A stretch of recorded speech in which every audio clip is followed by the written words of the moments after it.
Hello, Marta. How are you? Hi, George. I'm doing okay. How are you? I'm doing pretty well, pretty well. And of course, it's a pretty nice Thursday at 3 o'clock, which means we're here for Live at Epiphan. And we have a really cool topic today, which I think is really interesting. And I hope all of our viewers also enjoy it. It's pretty insightful.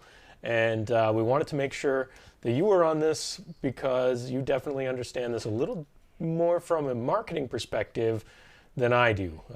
So I think we're going to have a good chat. And what are we chatting about today? So, we're talking about why your business should live stream. And it's kind of a meta topic, right? Because our company live streams every week. We love to bring you this show. And we wanted to talk a little bit about the business side of it and why it might be beneficial for your company to also consider streaming on a weekly basis, for example. Yeah.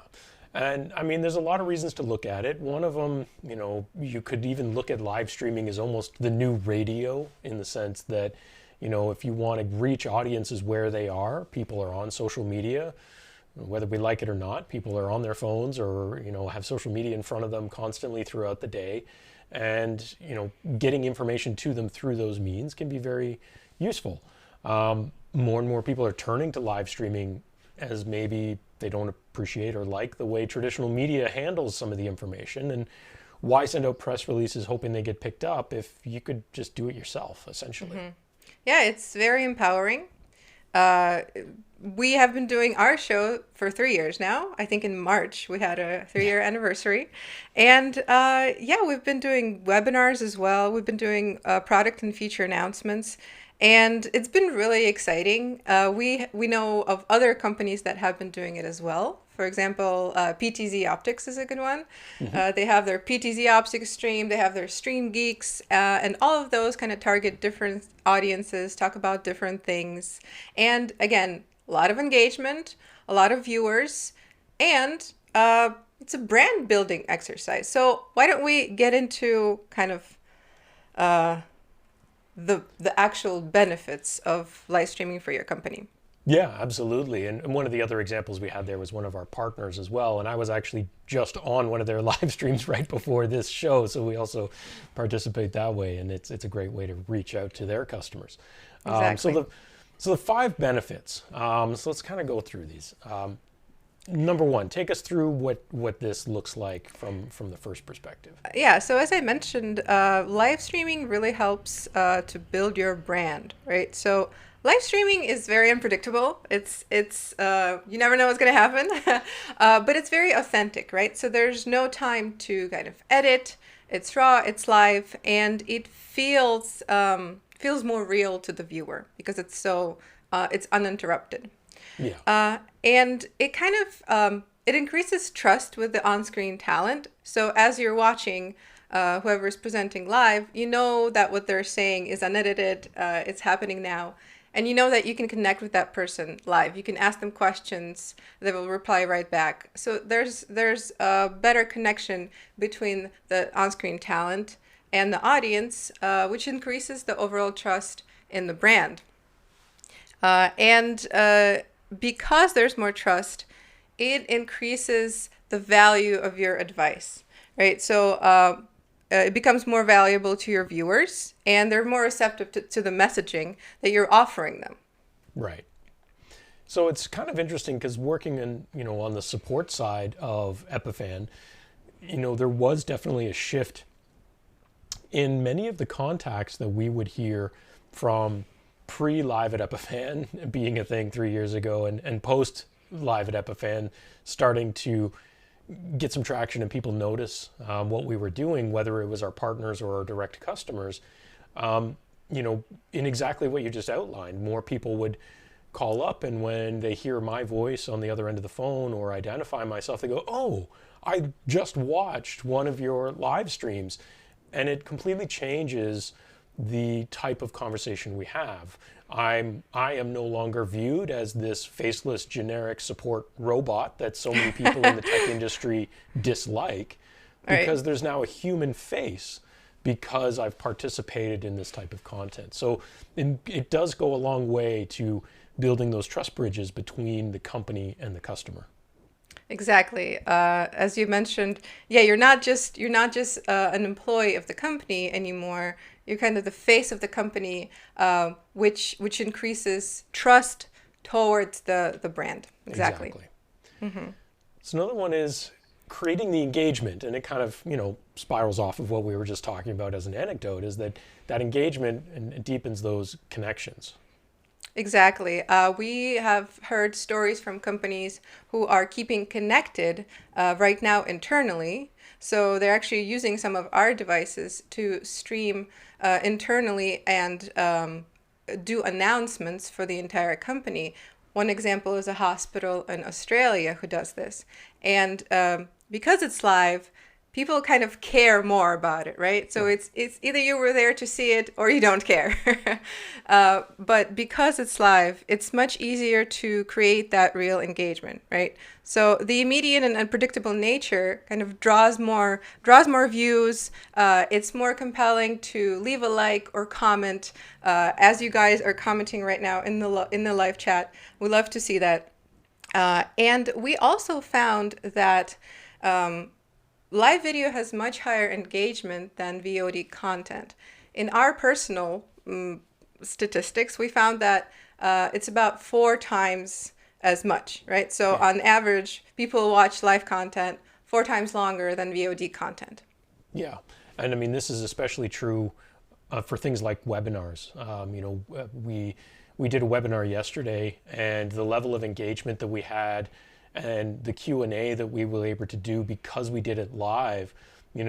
Dave and I could have shot that webinar, pre-recorded, and just posted it, but we would definitely have not have had an hour of Q&A at the end of it with For some sure. really great questions and engagement, which gave us such an awesome opportunity to chat with those customers and engage with them. So that's really one of the big strengths for sure, is that engagement and connection. Exactly. And because in-person events are not really possible right now, this adds another layer of value to live video Absolutely. today because you can connect that way with your customers, with your viewers, with your audience, and internally within your company as well. Yeah. Yeah, it doesn't have to be public. I mean, maybe if it's just a really large company that, and I suspect we're going to see this more and more, people are very spread out right now in their homes if they're working from home.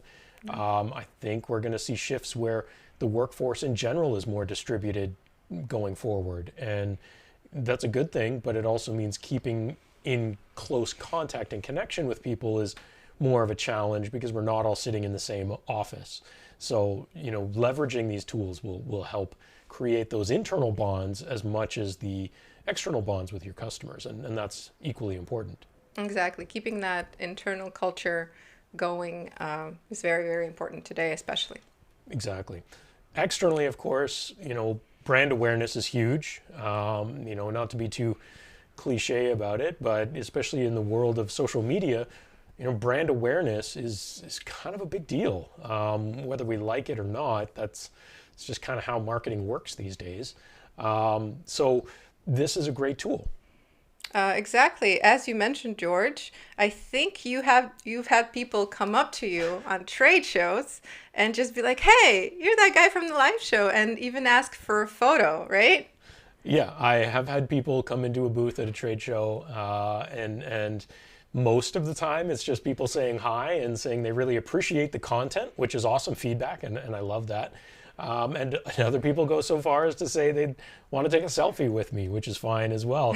But in general, it's kind of it's really nice to have people, and I have legitimately had people who were walking by the booth, not really paying attention, and then notice us because something clicked. They're like, wait, I saw their show. And then we get to engage in a conversation. So the awareness came from the content we created, and that's really cool. Exactly. And this just goes to show how important it is to use internal talent for doing live segments. You can't always hire outside talent, of course, No. but no, no. But putting a face to a company is very, very important because it's no longer just, a company that makes video streaming hardware. You see the face, you know the people, and you as an audience member, you get a better feel for Yeah. what that company has to offer. Absolutely. And again, it's like, yes, you could hire talent, you could hire actors to present things, but, it's, I can't really think of a better analogy right now, but it comes back to the same kind of concept at older trade shows. And luckily, this is a thing that doesn't really exist to the same level anymore, but of hiring booth babes to staff your booth, right? Because they don't know anything about the product.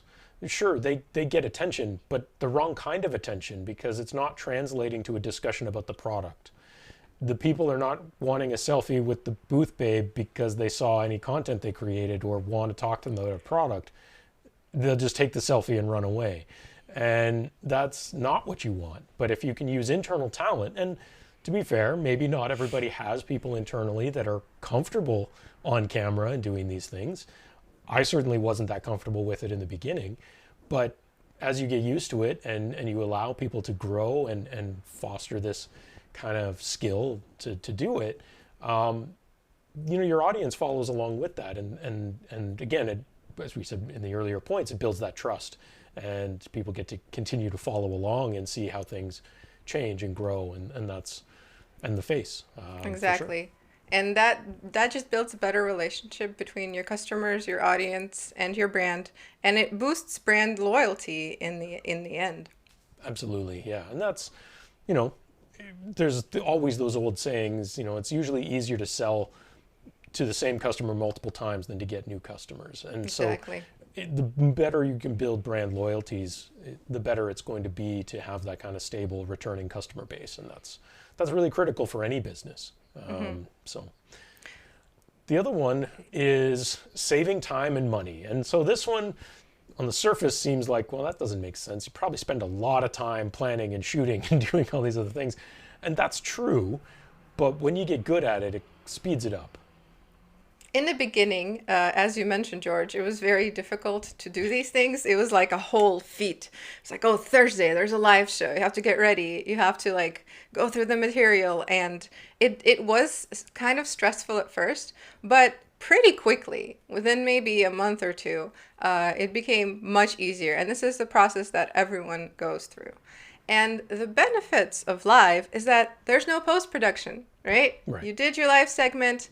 If you went live on YouTube or Facebook, that segment automatically gets uploaded as VOD and you're done. You don't have to do anything else. So it does save a lot of time for post-production that producers don't have to do. Right. Yeah, and it's funny because I've also, I'm sure as some of our viewers have seen, I've also done a lot of our recorded content that we pre-plan, pre-record, edit, and post. That stuff's obviously much more polished. It has its own role to play in the broader marketing part. And those are fun too, and I really enjoy doing it. But it is way more work to shoot what ends up being a 5-minute video than sitting here and even doing an hour-long live stream. Right. That sounds, again, on the surface, that seems like that wouldn't make sense. But when you have an actual scripted thing set up, you're reading off a teleprompter, you're taking multiple takes, something goes wrong and you got to fix the lighting.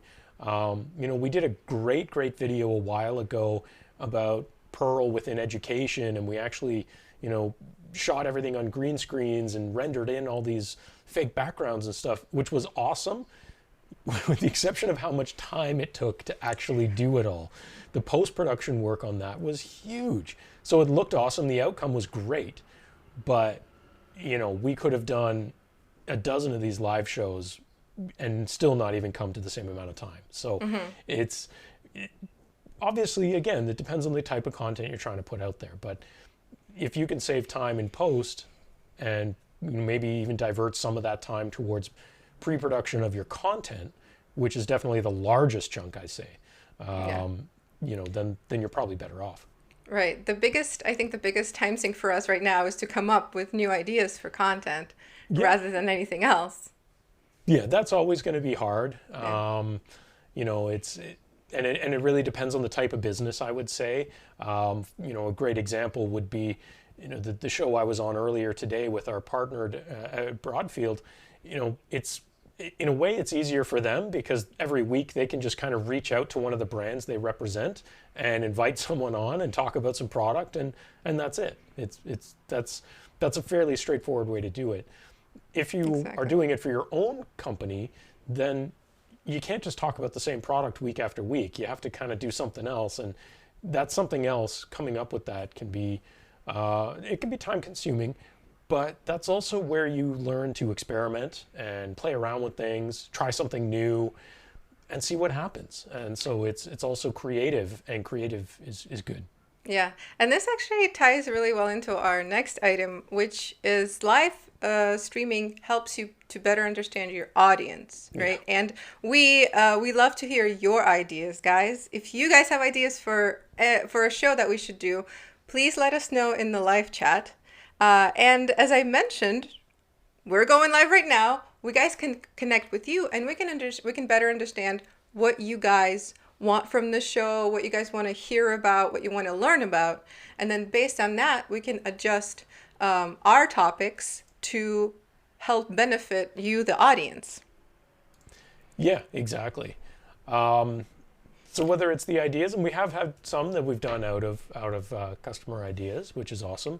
Um, the insight, we're like Marta said, we're always listening to feedback from all directions. Obviously, we can't always satisfy everybody, but we do try to do what we can when it makes sense. And again, the opinions. Hopefully, those people share that, and that broadens the audience, and then you get more feedback and more opinions, and you get a better cross section of the real world, if you will.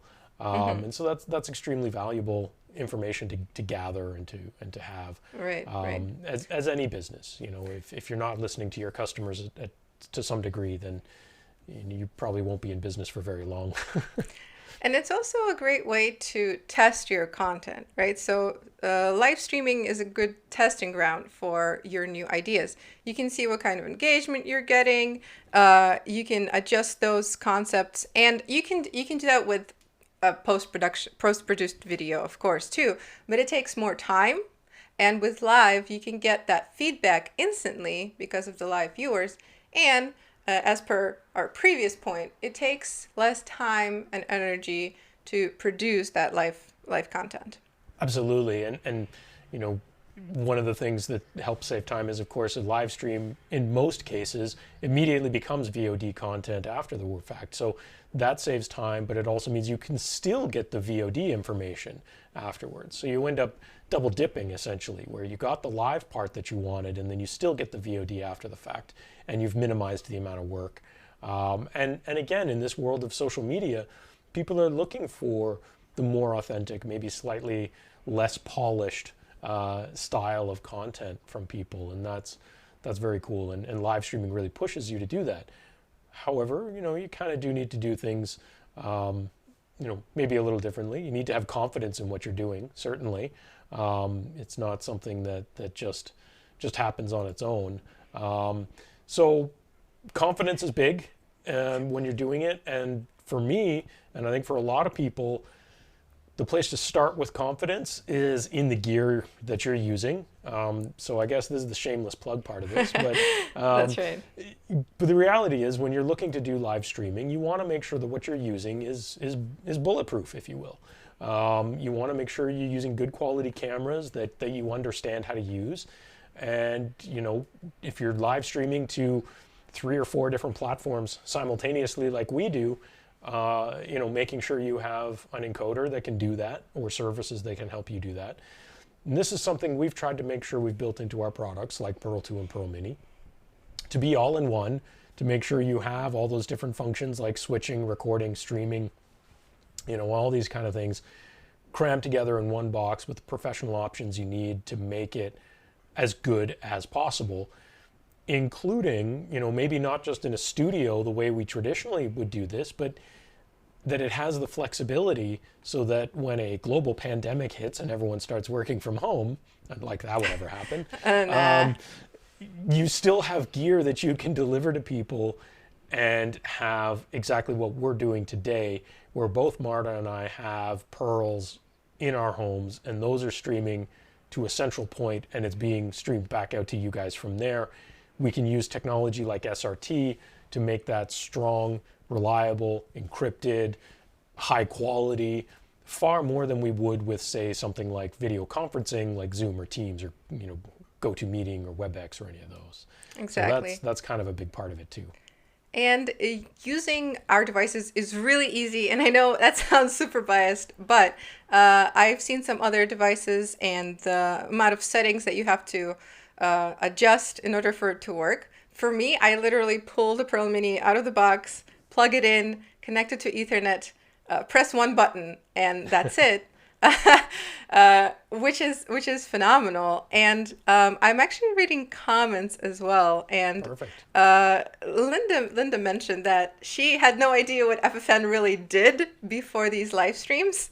So just going back to that point of brand awareness and customer loyalty. She also mentioned that she doesn't use Epiphan devices per se, but she always tells other people who are looking for a simple solution that, hey, there's this Epiphan company that makes really easy devices for live streaming. Right. And that's awesome. But it's not unique at all either. I mean, just our partners, our resale partners that represent our brand globally, all over the world, since we've started doing this show, when they engage with their customers looking for gear like this, they go, well, hey, there's this Epiphan thing. And the customers might say, well, I've never heard of them before. And they send them a link to a live show that might be particularly relevant to what they were talking about. Let's say it's a church looking to get into streaming. We've done episodes on that. They send them a link to that. And the customer gets to see what we do and who we are. And it educates them, but it also introduces them to the brand. And hopefully maybe they have a friend at another church and they share the same video and so on and so on, as social media is supposed to work. And it does work. It really does. Yeah. Some more comments. One from Tim Trott. He says, everybody is a star. Are we the media? So that's also a great point. Live video is really acceptable, excuse me, is really accessible today. So it's really easy for anyone to just go online and create a live video, share news. Yeah.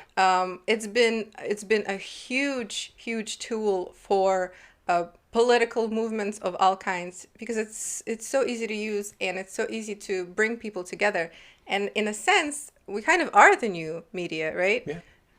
Yeah, well, live streaming is new media, for sure. There's no question about that.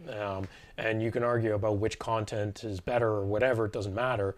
I've totally stolen and used this term many times from one of my colleagues, but the democratization of video, right? And because that's exactly what it is. It's now so accessible, as you said, that anybody can really do it. You can present whatever content you think is valuable.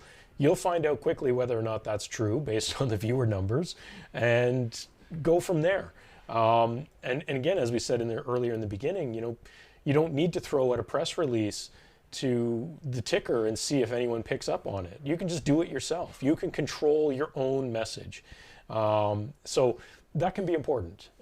And I think, things are changing a lot, where people view things as changing a lot. Traditional media, people are starting to maybe not trust it that much. And so taking control of it yourself can be an extremely powerful tool. And live streaming is currently the best way to do that because visual mediums, since the invention of the television, visual mediums is kind of the way to go. And live streaming gives you that, but it puts it in more hands because some ridiculous percentage of the population have these things in their hands and in their pockets every single day. And so they're reachable there. That's exactly what Tim Trott is saying too. Streaming is an example of going where your audience is, right? Because You're meeting people online, you're meeting people where they are. Everyone has a phone in their hands today. So it's very, very easy to reach your audience that way. Well, and let's be honest, how many people, I'm sure a lot of our audience are working from home these days, but how many people working from home don't also have a tab with a YouTube video up while they're working? I guarantee most people are doing that. Maybe it's just listening to music or a podcast or something like that, but they might also be listening to things like product reviews, which I do fairly frequently in the background. It's usually similar vein to us, but just keeping tabs on what's happening while also working, and that's important to do. But again, that's where people are, so you can go reach them there. I know that whenever I see that someone's going to go live that I follow anyway, I'm there. I'm going to be Exactly. there because Yeah. it's live. Yeah. And how do you know they're live? Is there a subscribe and a little bell button? Is that... Yes. So what you can do is if you like a creator, you can hit subscribe, you can hit like, and you're going to get a notification every time we go live. Exactly. So we live stream on Facebook, YouTube, Twitch. You don't need to follow us on Twitch, but we do it there. But you can like and follow our Facebook page. You can obviously subscribe and click the notification bell on YouTube if you're interested. You don't have to, but you can, and then you would get notified when we're about to go live with whatever it is that we're doing. We do this show every Thursday at 3 o'clock Eastern. We've been doing webinars every week for the past 4+ months. And there is a ton of content out there now that we've been generating. And some of it is like this. Some of it is much more technical and in depth. So there's something there for everyone. So please check all of that content out on our YouTube channel, our website, epiphan.com. And That's yeah, if you have ideas, email let us. us know. Yeah. Exactly. So, are there any questions before we go? Because that's our case. We rest our case. People have been mostly leaving really nice comments, George, which is really nice. Just agreeing with what we're saying about live streaming being the new media. Awesome. I shared a link to webinars where epiphan.com/webinars, where you guys can sign up for new webinars and also view some ones that were already done in the past.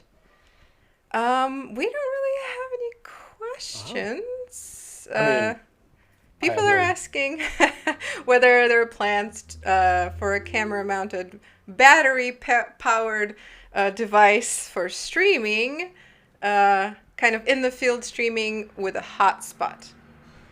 Yeah, I mean that's a challenging one.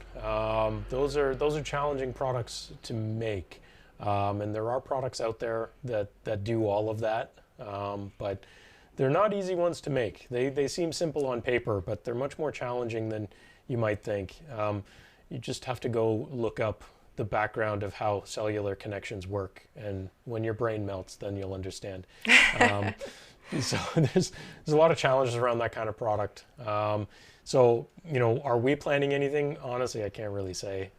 But there definitely are some advantages to using things like that. But there's also a lot of weaknesses to using products like that, like batteries, like cellular connections, and things like that. So whenever you can, using more stable devices without batteries and without cellular connections are always going to be your ultimate way to do it. And certainly as a business, in the context of today's topic, as a business, hopefully you have a space that is on a good internet connection and you can set up as a studio and really fine tune and make sure it looks great.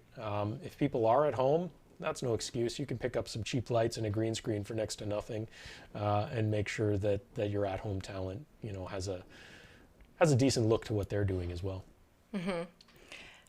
This last question, I guess, that we can address is people would like to know more about our setup and how we're actually doing this, the equipment that we use. I guess we can mention very briefly, George, if you want, but there's also a webinar that you guys can look, and it explains in great detail how we're using SRT, how we're using our Perl encoders. So, George, if you want to touch on that very briefly, I'm going to find a link in the meantime. Yeah, so if you're not familiar with SRT streaming, I'm going to kind of brush over that a little bit, but essentially both Marta and I have hardware encoders. In our case, our Pearl Minis that we make as Epiphan. Each of us have one of those Pearl Minis in our homes. We have cameras and audio connected to that. In my case, I'm using a lav mic. You can just see on my shirt collar. I have a camera plugged in over HDMI into that Pearl Mini. The Pearl Mini is doing all of the capture and encoding of that video and audio, streaming it using the SRT protocol to our office studio where no one is. It's totally empty. There's nobody there.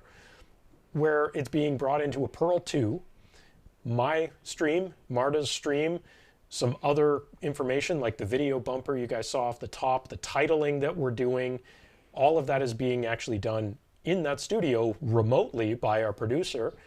And then we're streaming it back out to Facebook, YouTube, and Twitch from there. It means that although Marta is in California, I'm in Canada, we are nowhere even close to each other, and we're both in our homes. We're able to stream, get aggregated together, mix, switch, bring other content together, and stream it back out in a very high quality and reliable fashion. So the webinar that we did really breaks that down, especially the SRT protocol, in much greater detail as to why that's a fantastic way to run this. One of the best anecdotes we mention to get a concept of that is the most recent NFL draft earlier in the spring was done in basically the same concept using SRT because you couldn't have anything in a public venue. So they had something like 200 some SRT endpoints all kind of coming together to make their larger production. So we're basically doing the same concept, just on a much smaller scale. So, yeah.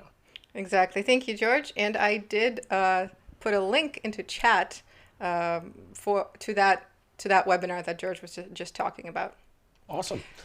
So I think that'll wrap it up for today. Yeah. Highly encourage everyone, if you're either, maybe you're the decision maker, maybe you have the ear of the decision maker, talk about live streaming from a business perspective. Talk about how you can work live streaming into your marketing strategy. And I don't think you'll be disappointed. I think it'll serve just about any business of any kind extremely well. So if you want to learn more, obviously check us out online, epiphan.com. Follow, like, subscribe, all the socially things. That'll do it for now. Tune in next week for high flex versus hybrid for remote classrooms. Ooh, if any of those words sound appealing to you, it's going to be a great show. Be sure to tune in next week, next Thursday at 12 p.m. Pacific, 3 p.m. Eastern. Exactly. Thanks so much, Marta. Thank you, George. Bye. Thanks, everyone. Bye-bye.